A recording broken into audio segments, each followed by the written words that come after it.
একটা প্রশ্ন করি, আপনার কি মনে হয় ঋণ পরিশোধ করতে করতে করতে আরো বাড়ছে? রাতে ঘুমাতে গেলে মনে হয় কোথায় থেকে টাকা আসবে? বিশ্বাস করুন, একসময় আমিও এই জায়গায় ছিলাম। ঋণ ছিল, মাথায় চিন্তা ছিল, আর বেরোনোর কোনো পথ দেখছিলাম না।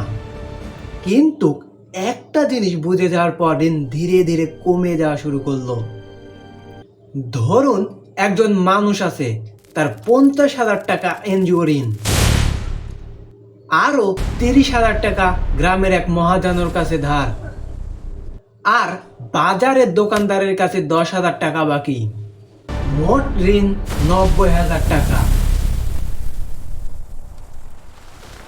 এখন সে কি করবে? একজন আর ঋণ দিতে গেলে আরেকজন চাপ দেয়। ফোন আসে, মানুষ সামনে দেখলে লজ্জা লাগে, মনে হয় জীবনটা একবারে থেমে গেছে। অনেকেই এই অবস্থায় একটা বড় ভুল করেন। ভুলটা হলো সমস্যা থেকে পলানোর চেষ্টা। কেউ বা ফোন ধরে না, কেউ লুকিয়ে থাকে, কেউ আবার নতুন আরেক জায়গায় থেকে ঋণ নেয়, আর তখনই ঋণের জালটা আরো বড় হয়ে যায়। কিন্তু সত্যি কথা হলো, ঋণ থেকে বের হওয়ার পথ আছে, আর সেই পথটা খুব বেশি কঠিন না, যদি আপনি সঠিকভাবে শুরু করেন। তাহলে চলুন স্টেপগুলো জেনে নেওয়া যাক।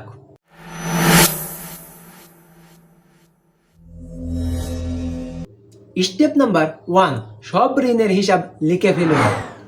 প্রথম কাজটি খুব সহজ, একটি কাগজ নিন, লিখুন কার কাছে কত ধার। উদাহরণ, মহাজন 30,000 টাকা, এনজিও 50,000 টাকা, দোকানদার 10,000 টাকা। যখন সবকিছু পরিষ্কার দেখবেন, তখন মাথার ভিতর ভয় অর্ধেক কমে যাবে। স্টেপ নাম্বার 2, সবচেয়ে ছোট ঋণ আগে পরিশোধ করুন। এটা একটি খুব শক্তিশালী কৌশল। ধরুন, দোকানদারের কাছে 10,000 টাকা বাকি। প্রথম লক্ষ্য হবে এটা শেষ করা। যখন একটা ঋণ পুরো শেষ করবেন, মনের ভিতর একটা শক্তি আসবে। তখন মনে হবে, হ্যাঁ আমি পারি। স্টেপ নাম্বার 3, আয় একটু বাড়ানোর চেষ্টা করা। শুধু খরচ কমিয়ে সব ঋণ পরিশোধ করা যায় না। গ্রামের মানুষ অনেকভাবে ছোট ইনকাম করতে পারে, যেমন বিকালে টিউশন, হাঁস মুরগি পালন, অনলাইনে ছোট কাজ, মৌসুমি ব্যবসা। অল্প অল্প করে যে টাকা আসবে তা সরাসরি ঋণ পরিশোধে ব্যবহার করুন। স্টেপ নাম্বার 4, ঋণদাতার সাথে সরাসরি কথা বলুন। আরেকটি গুরুত্বপূর্ণ কাজ হলো ঋণদাতার সাথে সত্যি কথা বলা। মহাজন হোক বা এনজিও, তাদের বলুন আপনার অবস্থা।